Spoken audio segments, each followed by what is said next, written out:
Vamos lá. O pessoal vai entrando, né? Eu solicito o protocolo para fazer a composição da mesa principal.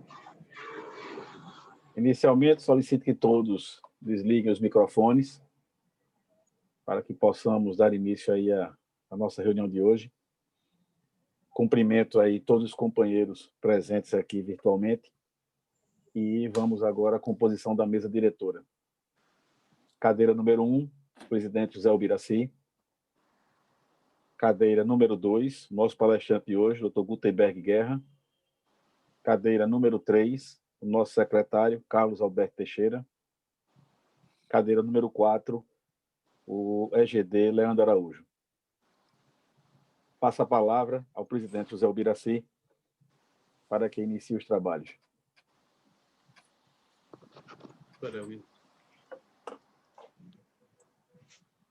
Carlos Teixeira.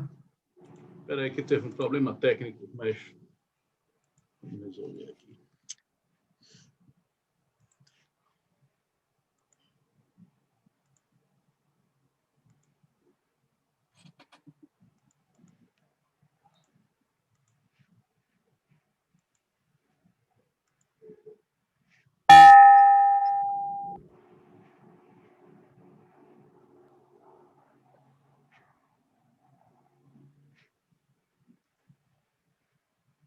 Eu solicito a todos que virtualmente saudemos o pavilhão nacional.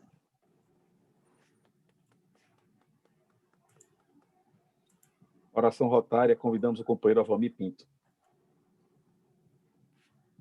Mais do que nunca, as tragédias com a perda de familiares e amigos em decorrência da Covid-19 obrigam-nos forçosamente a refletir sobre os temas sofrimento, morte e vida. Alfonso Aguiló afirma que a fé ajuda a enfrentar o sofrimento e que a dor é sempre a oportunidade que temos de crescer interiormente. João Paulo II assim pregava: que todo homem se detenha diante do sofrimento de outro homem e se comova com sua desgraça. Quanto ao tema da morte, para os que têm fé, a morte é apenas uma despedida. Sem Deus, sem o além, que auxílio podemos esperar para a oculta ferida aberta no nosso coração pela morte de um ser querido? Felizmente, na obra da criação, temos noite e dia. Não temos apenas as sombras e a escuridão da noite, porém as luzes esplendorosas do dia. No campo da música, se por um lado temos o sentimento de perda e sofrimento, que foi tão bem exposto por Mozart em seu magnífico e dolente Requiem, por outro lado temos a explosão de alegria da extraordinária Nona Sinfonia de Beethoven, contendo em seu bojo o coral com os versos da famosa Ode de Schiller. Em meio a tantos sofrimentos e mortes, devemos lembrar, no entanto, que Deus nos deu o dom da vida e que esta devemos procurar viver como nos aconselha Teresa de Calcutá. A vida é uma oportunidade, aproveita-a. A vida é beleza, admira-a. A vida é sonho, torna-o realidade. A vida é um desafio, enfrenta-o. A vida é um dever, cumpre-o. A vida é tristeza, supera-a. A vida é um combate, aceita-o. A vida é a vida, defende-a. Oremos. Senhor meu Deus, obrigado, Senhor, por tua presença constante em minha vida. Em ti confio plenamente e em todo momento rendo graças pelas bênçãos que realizas em minha vida a cada novo dia. Amém. O protocolo registra a presença do Dr. Gutenberg Guerra, nosso palestrante de hoje, Antônio Celso Martinez, Meraldo Zisman e Nahit Chicane. Para ele, solicitamos a nossa saudação rotária. Tempo, secretário. Secretaria registra expedientes de diversos clubes, especialmente do Clube Boa Vista. Está à disposição, agora à tarde está entrando, logo após a reunião, está entrando no WhatsApp do expediente da Secretaria para quem quiser ler os boletins. Qualquer dúvida quanto ao pagamento para ser feito pelo Itaú, por favor, também entrar em contato. Eu vou botar novamente a conta lá no grupo do expediente da Secretaria. Sem mais no momento, devolvo a palavra ao protocolo. O protocolo registra ainda também a presença do companheiro Freire, do Rotary Clube de Jaboatão. Palavra, tempo do presidente. Queridos amigos, comemorando os 90 anos do Rotary Clube do Recife, sempre prestando serviços às suas comunidades, eu tenho uma imensa alegria de saudar o ilustre visitante e palestrante médico, Dr. Gutenberg Guerra. Seja muito bem-vindo, Dr. Gutenberg. Aproveito ainda para saudar a todos os companheiros de outros estados do Brasil que têm acompanhado as nossas reuniões via Zoom e principalmente no YouTube. Nossos sinceros agradecimentos aos companheiros Carlos Alberto Teixeira, secretário, Paulo André, protocolo, Alvamir Pinto, por sua sempre bela oração, Joaquim Branco, estava em São Paulo, e para a apresentação do palestrante, e Joaquim Branco ainda, que é o presidente da Comissão de Companheirismo, agradeço duplamente a ele. Mas, meus amigos, é muito importante, eu encaminhei a comissão da Fundação Rotária, ao nosso querido Alcoforado e Leandro, 2 projetos. Um projeto é do Instituto do Fígado e Transplante. É uma solicitação de equipamentos que eu gostaria de analisar na próxima reunião do Conselho Diretor, a possibilidade de nós enviarmos isso para o Rotary Internacional.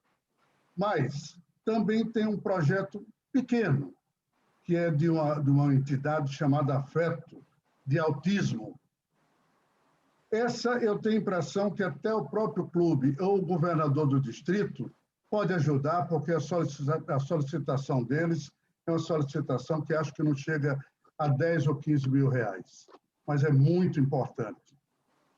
Eu gostaria de comentar com vocês que a campanha da cesta básica, que foi no início aí no final de dezembro, para as comunidades carentes, em parceria com o blog do nosso querido amigo Magno, foram distribuídas diversas cestas em inúmeras comunidades. E ainda estamos com 80 cestas que vamos levar para uma outra comunidade. Eu acho fundamental a importância. A campanha que nós fizemos, as diversas campanhas para o Abrigo Cristo Redentor, lá para os se não me engano, 115 velhinhos e velhinhas, nós fizemos pelo menos umas 6 ou 7, e nessa campanha ainda resta um saldo que eu vou pedir ao tesoureiro que envie para o Abrigo Cristo Redentor o saldo da campanha que foi efetuada. Eu não com muito prazer, mas eu tenho acompanhado a situação do nosso companheiro José Carlos. Eu tenho falado com a Aurilene, a esposa dele, ele tirou, ele estava entubado lá no Hospital de Olinda, onde, se não me engano, o Dr. Gutenberg foi o diretor-geral, e está na traqueostomia. Eu acho que o estado dele é um estado grave. É uma pena, porque é um companheiro amigo, sorridente, e eu solicito a todos que, em suas orações, lembrem dele. Mas eu fico muito feliz também em verificar o governador Narid Chicane de São Paulo, que será o nosso próximo palestrante, e a sua presença é extremamente bem-vinda em nossa reunião no Zoom e no YouTube.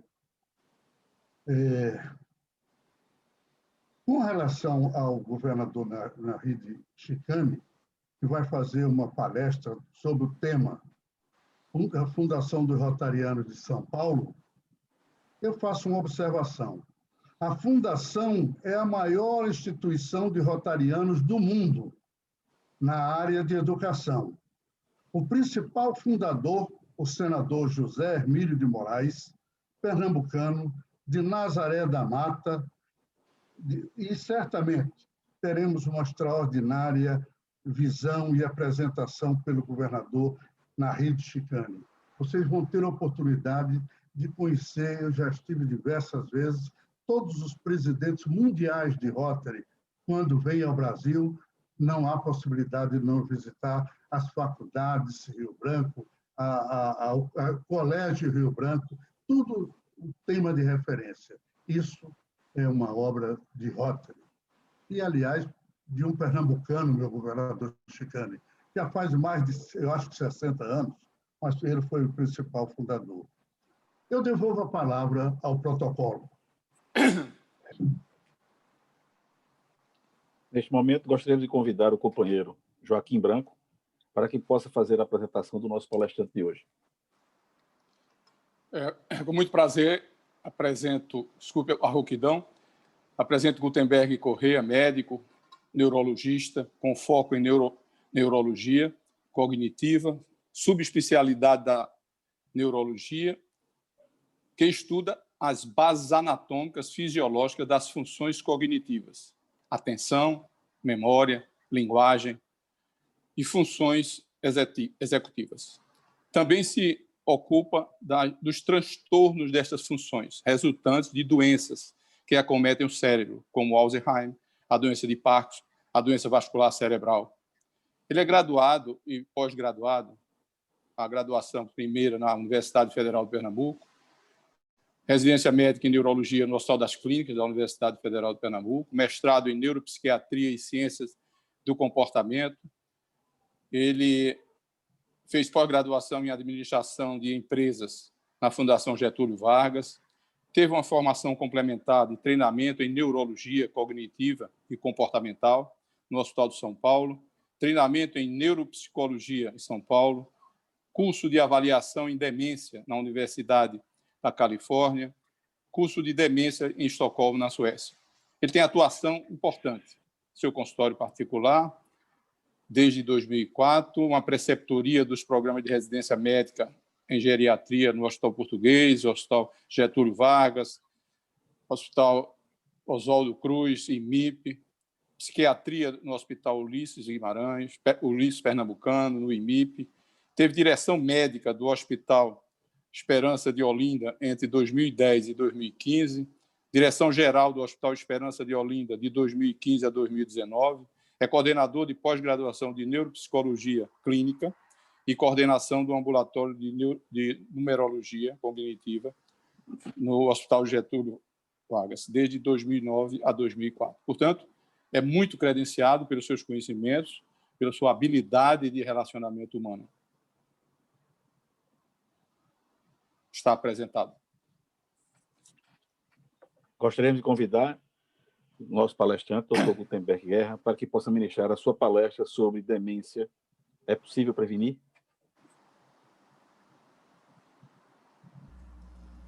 Boa tarde a todos. É um grande prazer estar aqui. Uma grande honra também. Agradeço aqui o convite ao nosso amigo Bira, José Ubiraci. Agradeço também a apresentação aí do colega, Dr. Joaquim Branco. E quando o Bira fez o convite para conversarmos sobre algum assunto aí que envolvesse a neurologia cognitiva, as demências, eu imaginei que esse tema seria o que, vamos dizer assim, é a bola da vez hoje, né? É o que tem sido tentado abordar na maioria das sociedades médicas dedicadas à doença de Alzheimer e às outras demências, que é estratégias de prevenção. Então, o objetivo nosso hoje é conversar de uma forma sucinta, objetiva, mas também muito bem embasada sobre esse assunto. Eu vou pedir aqui a ajuda para quem estiver como host da reunião, porque a função de compartilhamento de tela, de apresentação, não está habilitada. Eu não estou conseguindo projetar os slides aqui. Vou habilitar agora, um minutinho só. Não.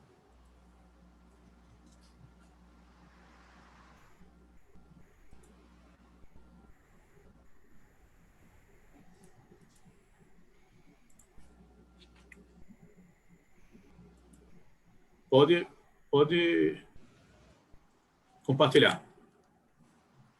Ok.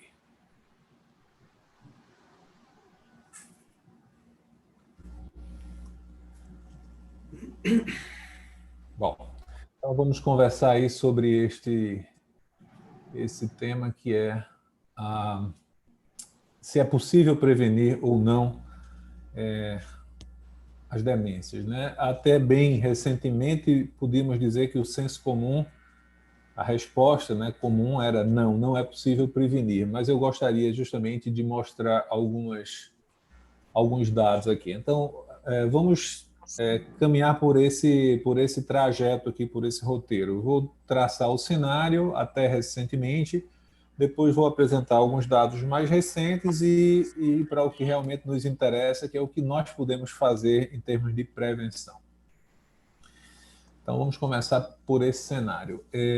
Esse dado é um dado conhecido da maioria das pessoas, não é? Nós temos um envelhecimento populacional que acontece em nível mundial.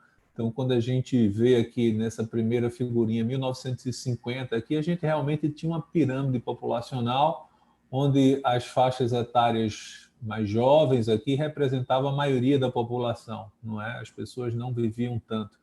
Com o aumento da expectativa de vida, progressivamente, essa pirâmide teve sua base mais alargada aqui por volta dos anos 90, e aqui embaixo a gente tem uma previsão para 2030. Essa pirâmide já está se transformando num trapézio com aumento de expectativa de vida. Então, um fato objetivo é a população mundial está envelhecendo porque a expectativa de vida, de um modo geral, está aumentando.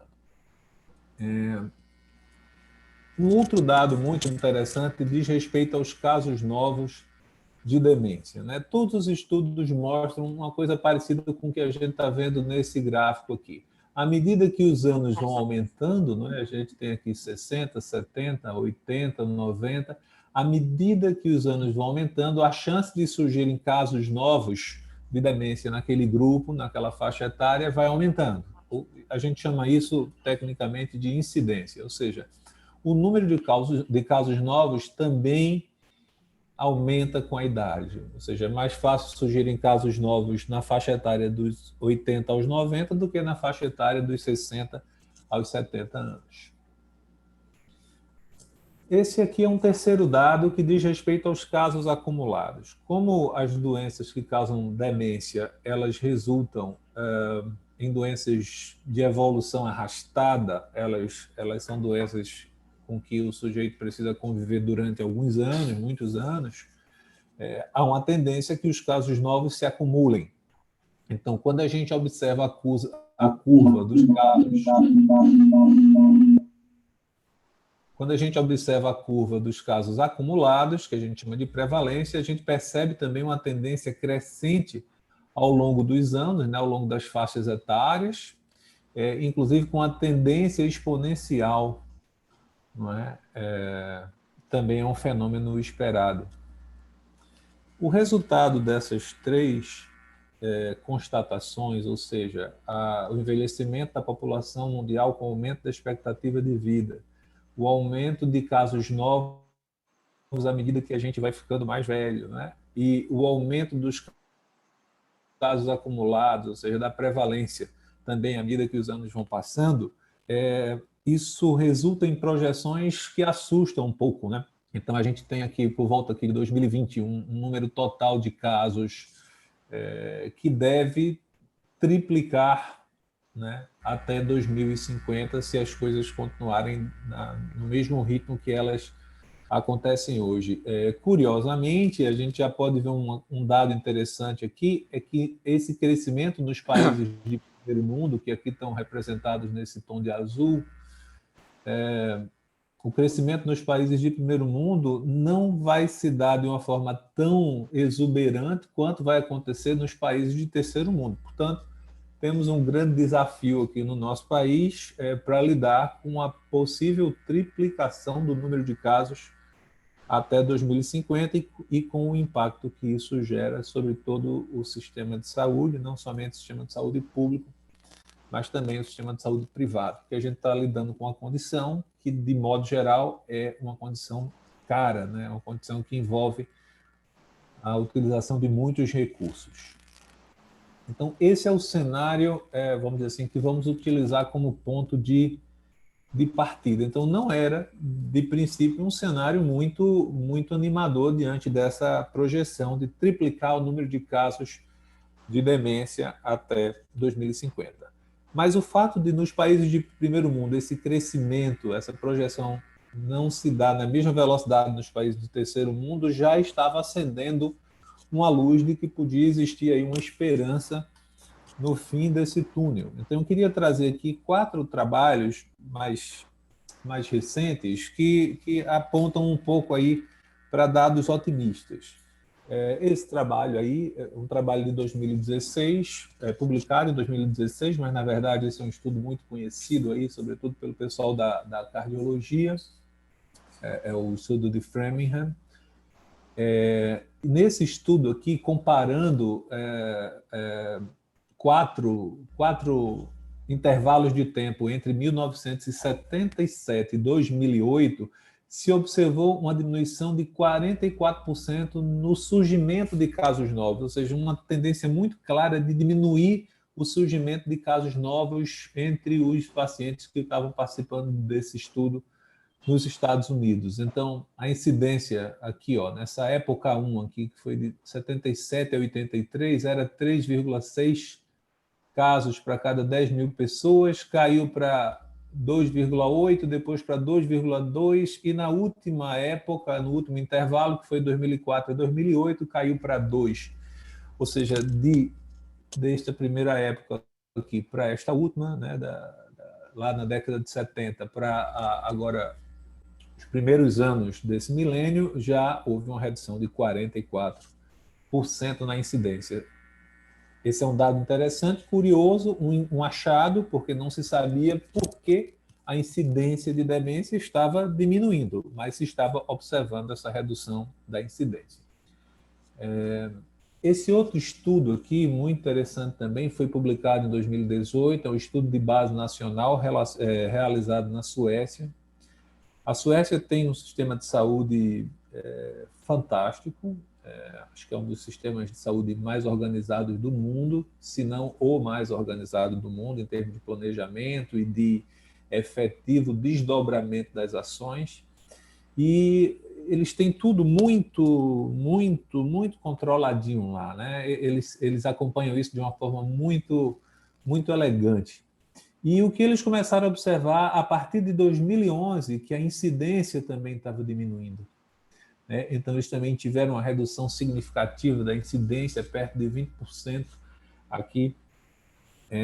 A partir de 2011, começaram a observar essa tendência de queda de casos novos de demência. Um outro estudo sueco que eu gostaria de mostrar aqui também, publicado no iníciozinho, há um ano atrás, em janeiro de 2020, foi realizado somente na cidade de Estocolmo, pelo pessoal do Instituto Karolinska.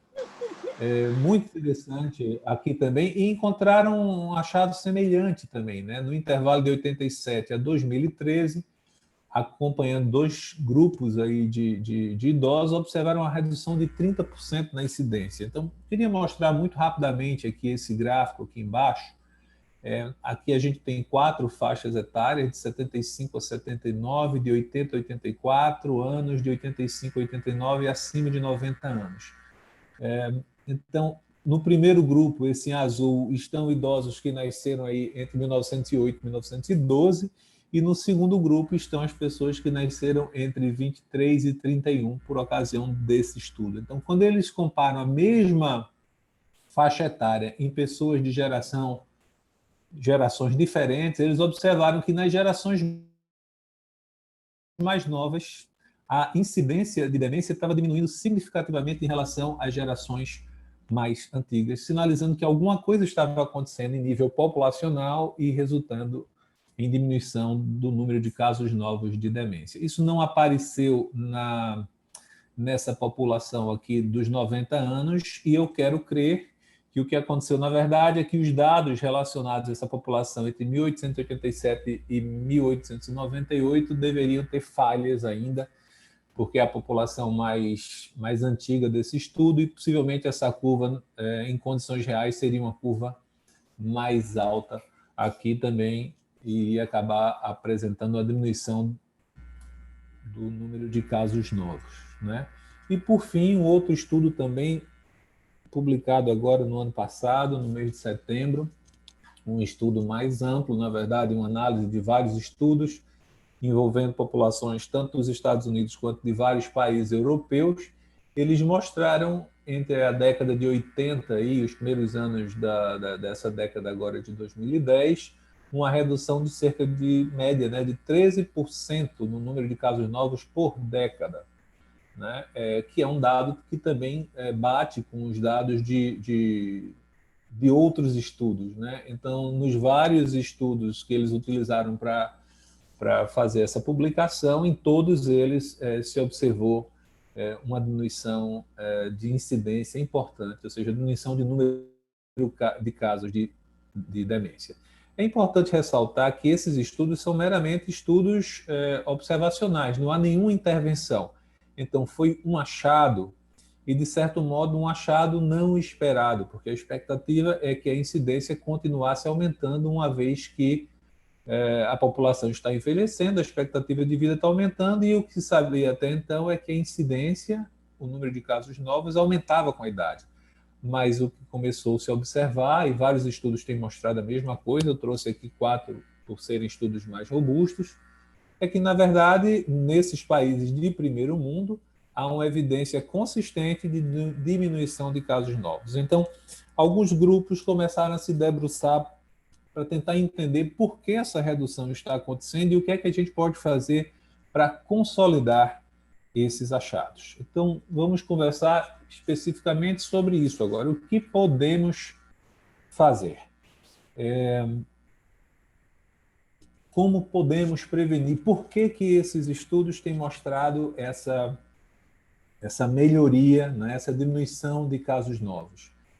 Ainda não se tem certeza de quais são os motivos, mas uma comissão capitaneada por pesquisadores ligados ao periódico The Lancet, né, um periódico inglês, e no ano de 2017, estudando as evidências aí disponíveis, chegaram à conclusão que haviam 9 fatores que contribuíam para essa redução do número de casos novos, essa diminuição do risco de desenvolver demência. E no ano de 2017, eles propuseram que os países pudessem utilizar esses fatores, né, em suas políticas de saúde nacionais, porque eles observaram que possivelmente eram esses os fatores que tinham acontecido espontaneamente ou não nas populações dos países que eu mostrei os estudos agora há pouco, e que contribuíram para a redução do risco de demência. Agora, também, recentemente, no ano passado, eles fizeram uma nova publicação, a mesma comissão do Lancet fez uma nova publicação, sugerindo que, na verdade, aqueles 9 fatores de fato eram importantes, e, além dele, 3 fatores mais deveriam ser considerados. As projeções matemáticas lá, né, que os estatísticos da equipe fizeram, estimaram que do risco total de demência, cerca de 40% dos fatores de risco são fatores modificáveis. Portanto, seria possível reduzir quase a metade o risco de desenvolver demência se essas medidas fossem adotadas. E aí eu gostaria de conversar um pouco sobre elas agora. Essa comissão dividiu essas medidas em 3 grandes fases, aquelas medidas que têm um impacto maior quando elas são introduzidas precocemente, ou seja, ainda na infância. Algumas medidas que têm impacto importante, mesmo que sejam introduzidas um pouquinho mais tarde, por volta aqui da meia-vida, ali entre os 40 e os 60, 65 anos, e algumas medidas que ainda têm impacto, ainda que introduzidas após os 65 anos. Né? Então, eu gostaria de conversar um pouco mais sobre essas estratégias, porque parece, pelo menos até a melhor evidência que temos agora, são essas as medidas que nós podemos lançar mão para diminuir o risco populacional e, de certo modo, a gente poderia extrapolar um pouco isso, apesar de não termos evidência suficiente para isso, e dizer que elas provavelmente também contribuem para diminuir o risco individual. Então, trazendo essas medidas de uma maneira aqui um pouquinho mais detalhada, né? As medidas que falam de educação e que devem ser introduzidas já na infância mostram que aquelas populações onde se garantia um acesso à educação até ensino médio para as crianças, né, e adolescentes, elas têm um risco menor, elas reduzem o risco aí em torno de 7%. Não é? Então, temos aí um papel muito importante no sentido de estimular políticas públicas que garantam o acesso de educação à população. Tem um dado muito interessante no Brasil, só para a gente ter ideia da gravidade disso aqui. No ano de 1900, entre 1900 e 1910, 90% da população brasileira era analfabeta. Entre aí os anos de 2000 e 2010, a gente tem 10% da população formalmente falando analfabeta, embora esses 90% de alfabetizados não tenham ainda até nível médio. Portanto, ainda temos um grande desafio no nosso país de conseguir garantir ensino médio de qualidade, né? Não é só ter o certificado, não, é ter um ensino médio de verdade até assim, para a grande maioria da nossa população e, com isso, mitigar em cerca de 7% o risco de desenvolver demência aí mais na frente. Falando agora dos riscos associados à meia-idade, aí, é extremamente importante tratar as perdas auditivas. No dia a dia, eu percebo que o déficit auditivo é muito negligenciado, de modo geral, pelos pacientes, né? As pessoas vão se adaptando às suas dificuldades auditivas e há uma coisa muito curiosa, que as pessoas têm vergonha de usar as próteses auditivas. Isso me causa uma certa estranheza, mas, por outro lado, eu sou suspeito para falar, porque eu acho elegante usar bengala. Então, por aí vocês deem um desconto. Mas a maioria dos pacientes tem um certo constrangimento em usar a prótese auditiva. Mas, infelizmente, o déficit auditivo não corrigido, ele vai comprometendo os circuitos de memória, porque nossa memória é predominantemente auditiva, né? Nossa memória verbal, ela para se manter, depende muito do estímulo auditivo constante. Ou seja, o simples fato de ouvir bem já contribui para a manutenção da memória de forma passiva. Um outro ponto importante a ser considerado são os traumatismos cerebrais, que é preciso trabalhar de maneira a diminuir esses riscos. Essa realidade muda de país a país. No nosso meio, certamente, os acidentes de trânsito, sobretudo relacionados a motocicletas, são um fator importante. Em alguns países, como os Estados Unidos, o esporte é um fator importante, né? Então, o futebol americano, aquilo devia chamar handball, mas o futebol americano está associado a danos cerebrais graves, isso já está bem documentado. Enfim, é preciso prevenir traumatismos cranianos. A hipertensão arterial também, que é uma condição extremamente prevalente no nosso meio, mais de 20% dos adultos são hipertensos em algum grau. Ela também precisa ser devidamente controlada e controlada com seriedade, né? É uma daquelas doenças que geralmente não trazem sintomas e algumas pessoas insistem em só tratar a sua medicação quando aferem a pressão e encontram ela alta, ou quando sentem dor de cabeça e por acaso aferem a pressão e acham que a causa da dor de cabeça é a pressão alta. Isso, por incrível que pareça, é uma situação muito frequente. E o controle da hipertensão tem um impacto muito grande na diminuição do risco de demência. Consumo de álcool também. É importante limitar esse consumo, é importante trazer esse consumo de álcool para níveis seguros, o que não é uma coisa tão simples, porque trazer para níveis seguros não é, em primeiro lugar, é limitar a quantidade, mas, além disso, é preciso revisar os hábitos. Uma situação muito frequente que a gente encontra, sobretudo em pessoas de nível sociocultural e econômico alto, após a aposentadoria, aumentam a frequência, né? Então, aquele consumo que era somente num happy hour 2 ou 3 vezes por semana, começa a ser num happy hour diário, e daqui a pouco o happy hour começa logo depois do almoço, daqui a pouco é antes do almoço, e nessa brincadeirinha vão litros e litros de uísque, por exemplo. E não é infrequente eu receber no consultório pacientes que estão desenvolvendo demência alcoólica por abuso, aí, geralmente pós-aposentadoria. Então, é importante que o consumo de álcool se mantenha como um elemento de ligação e de aproximação entre as pessoas nos momentos de lazer, não como o objetivo do encontro, mas como um dos elementos do encontro, né? Então, existe uma questão aí que é a quantidade consumida, mas também existe uma questão que é a atitude ou a maneira como o álcool é utilizado na sua rotina. E um quinto ponto aí nas ações de meia-idade diz respeito à obesidade, né? Qualquer um de nós pode, por exemplo, pesquisar fotografias do início do século passado, fotografias de rua, fotografias das pessoas, e é muito fácil constatar que hoje somos muito mais obesos comparados às pessoas de um século atrás.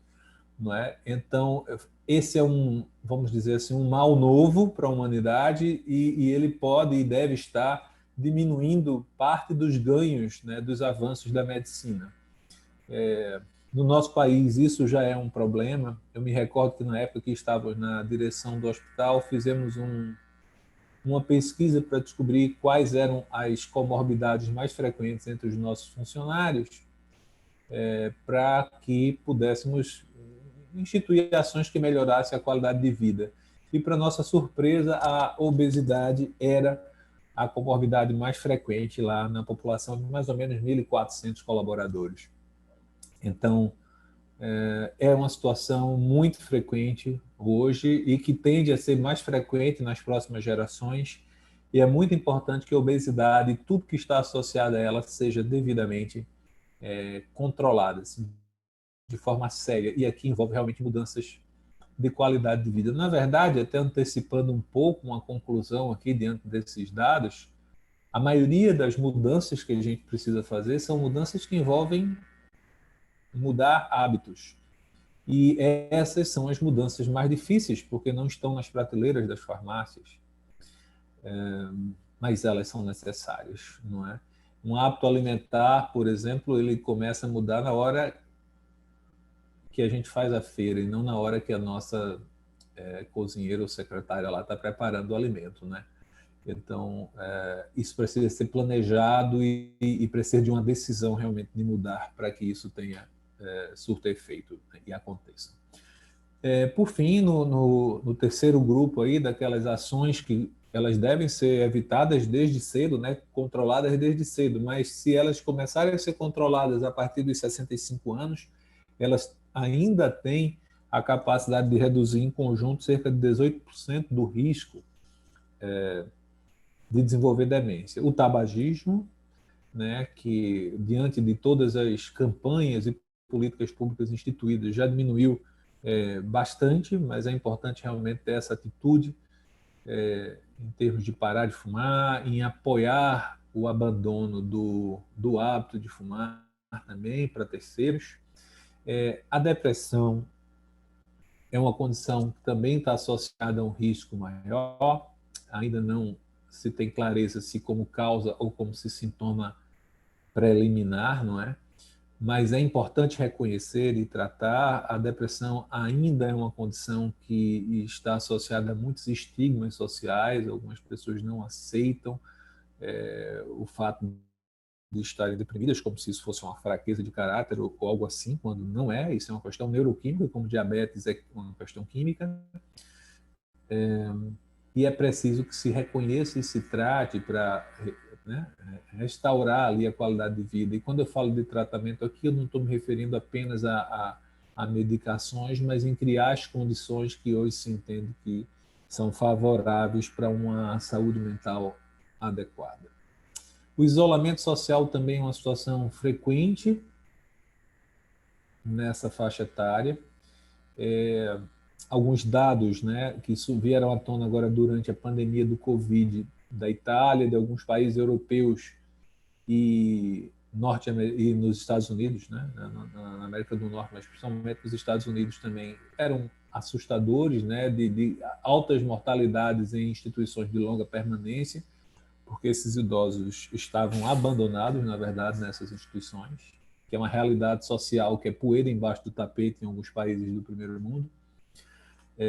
Mas é extremamente importante lançar mão de medidas que realmente contribuam para que o idoso continue engajado, continue a fazer parte, continue a ter uma vida social ativa. Eu diria que os últimos congressos das associações, tanto europeia quanto norte-americana, de doença de Alzheimer, têm focado muito nessas questões sociais, porque o impacto disso para a saúde do idoso e também para a saúde da família e dos cuidadores é muito grande.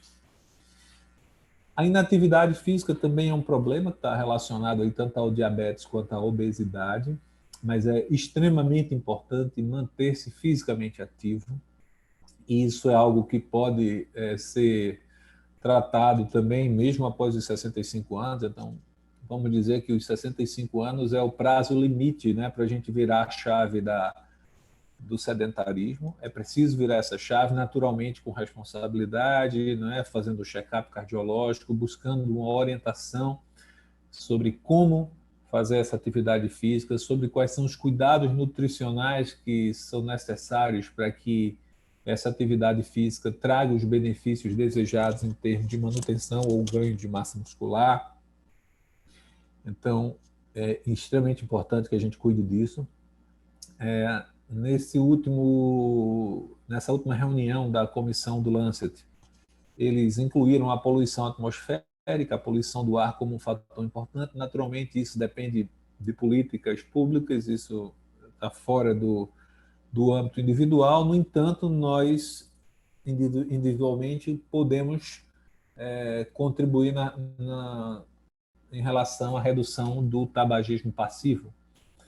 Talvez no nosso meio isso não seja mais um problema tão grande, mas em alguns países europeus isso ainda é um problema muito importante, né? E, por fim, o diabetes, mas não menos importante, né? Talvez tão importante quanto todos os outros, e que naturalmente deve ser controlado desde cedo. É importante que seja controlado. Existem alguns grandes colegas aí, endocrinologistas, com quem aqui e acolá eu converso, me dizem sempre a mesma coisa quando pergunto, é que a maioria dos pacientes não seguem as orientações realmente da maneira como foram feitas, né? Um desses colegas me disse certa vez que no serviço público, onde ele também trabalhava, somente 10% dos pacientes seguiam a recomendação da maneira como tinha sido feita. Então, eu gostaria de ressaltar a importância disto aqui. Inclusive, tem se falado num diabetes tipo 3, que também resultaria como principal sintoma num quadro demencial, mas existe uma relação direta entre diabetes e demência, e não é por lesões vasculares apenas. No diabetes, a gente sabe que os níveis de insulina costumam estar elevados por conta da resistência à insulina, e esses níveis de insulina elevados acabam comprometendo a eliminação de algumas proteínas tóxicas ao cérebro, porque tanto a insulina quanto algumas dessas proteínas são eliminadas do corpo por mecanismos comuns. Então, na hora que eu sobrecarrego para eliminar a insulina, eu acabo deixando de eliminar essas outras proteínas que cronicamente acabam resultando em quadros demenciais. Então, essas condições que eu acabei de apresentar aqui, elas têm o potencial de reduzir em até 40% o risco de se desenvolver doenças demenciais. E quando eu falo isso, não é apenas para as doenças demenciais vasculares. A evidência também, alguns daqueles estudos que eu apresentei aqui mostraram em maiores detalhes que também elas têm o potencial de reduzir o risco de doença de Alzheimer. Então, até que evidências mais completas ou mais conclusivas estejam disponíveis, essas são são os cuidados, né? Esses são os fatores, né? Os principais fatores que nós devemos cuidar, né? Como um checklist mesmo, e olhando um por um como é que está o nosso diagnóstico individual aí do ponto de vista de perda auditiva, de hipertensão, de consumo de álcool, de obesidade, de tabagismo, de humor, de isolamento social, de sedentarismo e diabetes, porque esses fatores, uma vez controlados, podem diminuir o nosso risco. A Suécia já está convencida de que é possível prevenir demência e ela está reforçando essas medidas como políticas de saúde pública. Então, de modo geral, eram esses os pontos que eu gostaria de apresentar aqui e eu fico à disposição, eventualmente, se houver alguma pergunta. E desde já agradeço a atenção de todos e, mais uma vez, agradeço o convite de poder participar desse encontro e compartilhar essas informações que são de extrema importância para todos nós, para todos nós. Muito obrigado.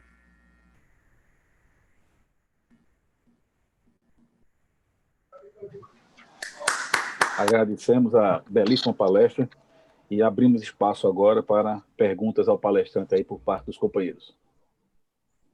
Gostaria de me antecipar,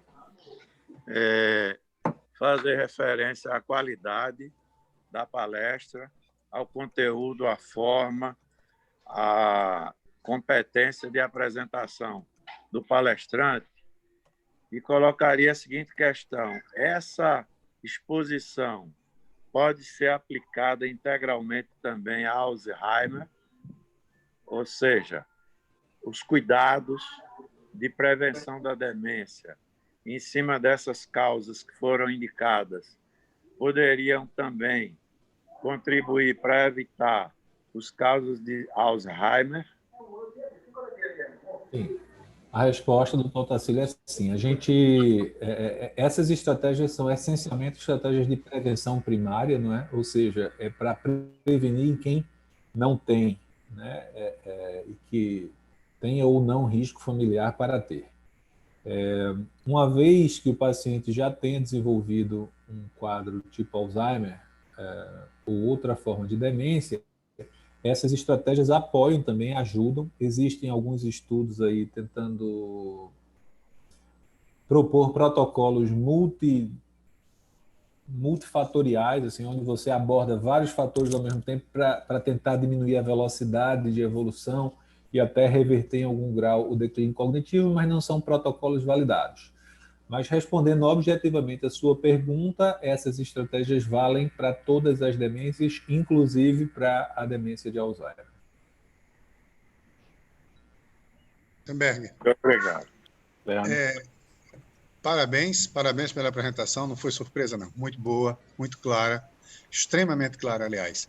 A minha pergunta é só sobre o componente hereditário. Atualmente, que componente hereditário existe? A minha pergunta é muito clara, porque minha mulher tem mãe, 3 irmãos, 75% com Alzheimer.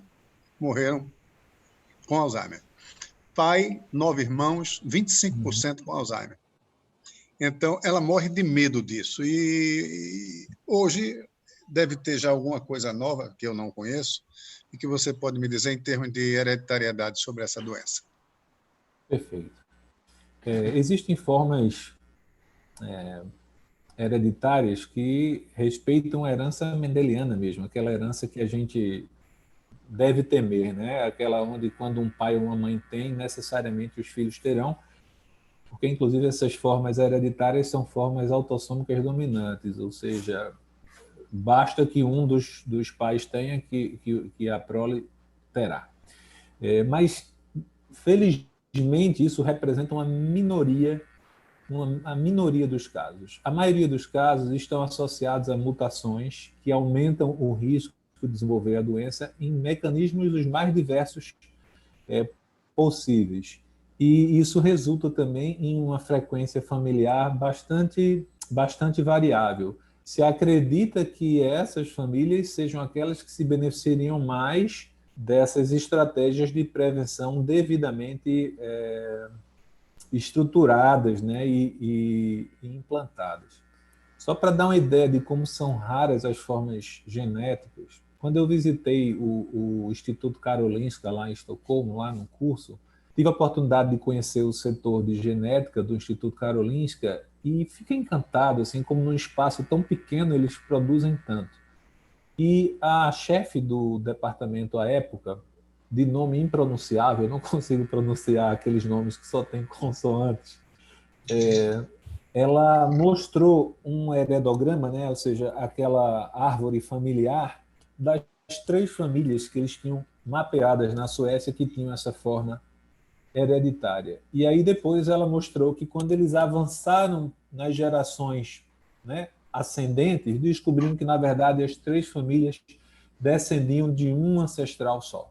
Então, na verdade, eles não tinham 3 famílias mapeadas, eles tinham somente uma família. Então, na verdade, a forma genética mesmo, que hoje está associada basicamente a 4 genes, elas são, felizmente, muito raras. Agora, as mutações, elas são tão frequentes que ainda não foi possível criar, por exemplo, um perfil genético que a gente pudesse fazer um teste para ver se tinha alguma das mutações, porque cada família que tem forma esporádica mais frequente, que é estudada, é uma mutação diferente. Então, possivelmente, a gente não vai ter um teste para estudar essas mutações. O que existe hoje também é a possibilidade de estudar o risco através da genotipagem da haploproteína E, mas, na verdade, eu não considero muito útil esse exame, porque a única coisa que ele diz é se meu risco é baixo, intermediário ou alto. Um risco alto não significa que eu terei, e um risco baixo não significa que eu não terei. Portanto, é um teste que talvez gere mais ansiedade. Pelo menos os pacientes que eu conheci que resolveram fazer isso fora do Brasil e depois vieram me mostrar, não tem o que fazer com a informação. Porque nenhum teste assim dizer, não, quando você tiver 65 anos você vai ter a doença. Não é nem isso, é só uma informação sobre risco. Então, não é um teste muito útil. Obrigado, parabéns pela palestra. Obrigado, disponha. Alguma outra pergunta ao nosso palestrante? Bom, então, comunicações e propostas.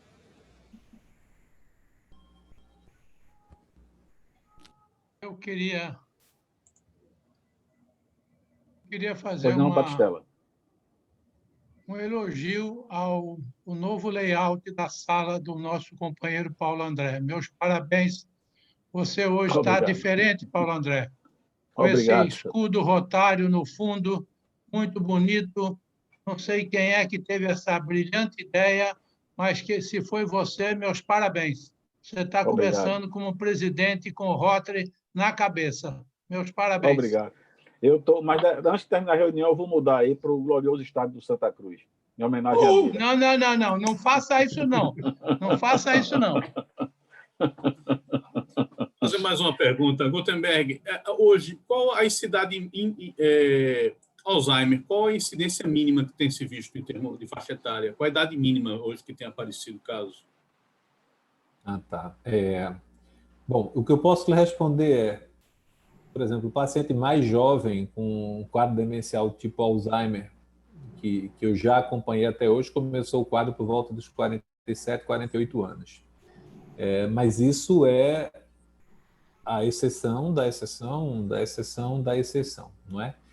Por volta dos 65 anos, a gente tem mais ou menos 0,5% das pessoas desenvolvendo algum quadro demencial, metade aí Alzheimer. E realmente, começa a se tornar mais frequente a partir dos 75, né? Ou mais comum, né? Talvez frequente não seja a palavra. Começa a ficar mais comum a partir dos 75 anos. Mas pode acontecer, de fato, muito cedo. Tem um dado interessante aí para esclarecer mais sua pergunta. Alguns pesquisadores assim de linha mais evolucionista acreditam ou têm falado que a doença de Alzheimer e essas doenças degenerativas, na verdade, talvez não sejam doenças. Na verdade, elas sejam talvez apenas desgaste de mecanismos adaptativos. E essas pessoas partem da seguinte teoria ou da seguinte hipótese, que na nossa espécie, até recentemente, talvez 100 anos atrás, mas em toda a história de nossa espécie, aos 40 anos de idade, nós já teríamos tido filhos e esses filhos já estavam em idades suficientes para se virarem sozinhos. E aí, portanto, do ponto de vista biológico, não seríamos mais úteis. Então, todos esses mecanismos adaptativos cerebrais que surgiram na história da humanidade de forma mais recente, eles poderiam se desgastar porque nossa cria, nosso trabalho aí, né, de manter a espécie viva já teria sido realizado. Portanto, todo o tempo de vida que tivéssemos além dos 40 anos seria lucro. Isso falando apenas do ponto de vista biológico. Curiosamente, essas doenças realmente, os primeiros casos, quando aparecem, quem é especialista nessa área vai ter 1 ou 2 casos, começam a aparecer a partir dos 40 anos. Mas isso realmente é muito raro. A absoluta maioria deles vai começar depois dos 75. Companheirismo, companheiro Joaquim Branco. Eu gostaria de fazer uma pergunta para Gutenberg. Pois não, Nádia. Gutenberg, em primeiro lugar, parabéns, excelente explanação, muita informação de excelente qualidade. Eu queria que você falasse um pouco, né? A gente já está um pouco adiantado no tempo, mas de forma breve, sobre a qualidade da alimentação. Né? A gente sabe que a microbiota do intestino, ela talvez tenha possibilidade de ter ou não ter, ou retardar um pouco a existência desse ouvir alguma coisa sobre alimentação mediterrânea. Perfeito.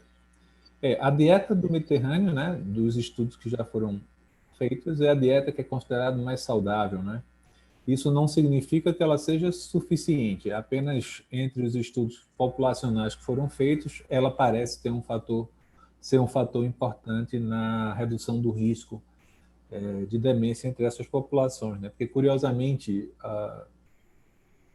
alguns países que têm dieta mediterrânea são países que têm índice de tabagismo muito alto, e apesar disso, parece que o efeito da dieta é maior que o efeito do próprio tabagismo em relação ao risco de demência. Esse é um assunto bem amplo. O que eu gostaria de dizer talvez o conselho mais prático é consulte sim uma boa nutricionista clínica, porque a alimentação tem um impacto sim, e vai além daquele senso comum nosso lá, de uma dieta mais rica em proteínas, em alguns ácidos graxos essenciais, como ômega 3 e tal, vai muito além disso, né? Existe essa questão da macrobiota e, portanto, o uso de probióticos e de pré-bióticos, isso parece ter um papel importante também. É muito difícil, quando a gente fala de alimentação, a gente comprovar em estudos, né, com essa metodologia que atualmente é aceita como a que deve ser seguida. Então, ter nível de evidência 1 em estudos de alimentação é muito difícil, porque o impacto da alimentação é de médio a longo prazo e você teria que manter números enormes de pessoas, né, durante anos comendo o que o pesquisador quer. Isso, na prática, é impossível. Então, são sempre estudos retrospectivos. O nível de evidência é menor, mas baseado na experiência destes países aí que conseguiram reduzir a incidência de demência, a gente tem que considerar que a alimentação tem um impacto muito importante, sim, e as novas gerações aí de nutricionistas clínicos estão investindo muito nisso e podem orientar de forma muito detalhada que ajustes a gente deve fazer na nossa dieta. Companheirismo, companheiro Joaquim Branco. Sociais da semana, dia 15 de janeiro, Marco Antônio Muniz Maciel, completa idade, Ivaldo Cunha Andrade, João Paulo Esteves e a senhora Solange, esposa de Paulo Silva Araújo. No dia 16 de janeiro, Isaltino Bezerra, completando idade, Saulo Eduardo Mendonça, fazendo idade. Dia 18 de janeiro, José Miranda Esteves. Dia 20 de janeiro, senhora Rafaela, esposa de Murilo da Azevedo. E o famoso, conhecido e famoso Sebastião Celso Baptistella. Opa! Aí. No dia 19 de janeiro, senhora Marilene, com aniversário de casamento, com Pedro Dueire. No mesmo 19 de janeiro, senhora Lúcia, com Nilo Câmara Simões, completa o aniversário de casamento. A todos, nossas cumprimentações. Da minha parte, todos estão convidados a comer uma macarronada putanesca com vinho italiano, certo? No dia 20. Muda esse nome, Batistella. Esse nome Não, senhor. danado. Macarronada putanesca. Você que tem a mente poluída. Esse é o problema. Que não na é Itália siciliano. não tem nada que ver uma coisa com outra. Vamos lá. O protocolo... Quando é que vai ser macarronada, Celso? Putanesca. Não, eu quero saber quando, para comer. Quando? Aí, quando terminar o Covid e tiver a vacina, só isso. Em Portugal é macarronada rapariguesca. Não, senhor, isso não existe, não. Vamos lá. O protocolo agradece a presença dos companheiros e aos visitantes presentes virtualmente. Registra aí o agradecimento ao Dr. Gutenberg Guerra pela brilhante palestra, Antônio Celso Martinez, Meraldo Zisma, Narrit Chicane, Freire, do Rotary Clube Jaboatão, Celso Mangueira, Esther, Cristiana e Edileuza Oliveira Santos. O protocolo encerra aqui seus trabalhos e devolve a palavra ao presidente José Albiraci para que encerre a reunião plenária. Profundamente feliz com essa extraordinária palestra. Eu agradeço ao nosso querido Dr. Gutenberg Guerra. Certamente uma das palestras mais importantes durante esses períodos. Agradeço também a presença do nosso querido governador de São Paulo, Nadir Chicane, será o nosso próximo palestrante. E solicito a todos que saudemos o pavilhão nacional.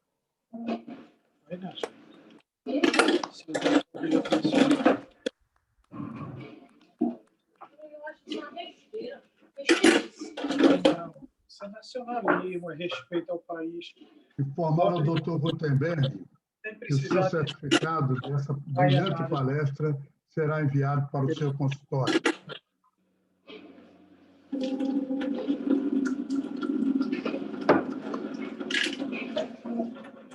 Tem aquela panela de ferro para lá já. Panela de ferro. E agora a gente pode ficar à vontade. Nós já encerramos a reunião, na realidade. Muitas pessoas precisam trabalhar. Alguns que queiram continuar aí batendo papo, conversando, como sempre, será uma alegria. Mas, doutor Gutenberg, eu sei que tem suas agendas muito cheias, como o nosso querido Chicane. Eu acho que aqueles que tenham suas dificuldades nesse exato momento, que podem sair, agradeço a presença de todos vocês.